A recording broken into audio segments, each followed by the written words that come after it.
2025, Friday, ito, alas 6 mo dyan, pasado. So, dinikita ko ulit. Tinibayan ko lang tape, nilagdagan ko ng tape para matibay. Para hindi malaglag.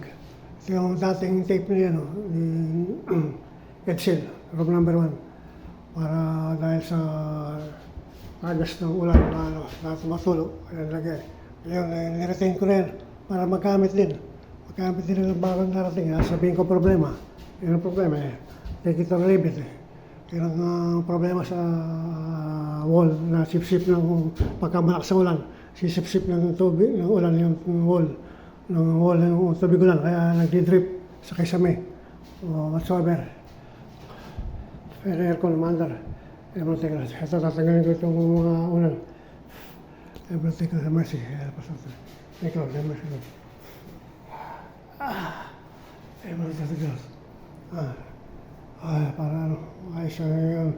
Yun ang problema natin dyan sa tumutulong kayo sabi. Magkamulan, malakas ang ulan. Sunod-sunod ang ulan, ilang araw. 4 days, 3 to 4 to 5 days. Nasisipis sila ng wall.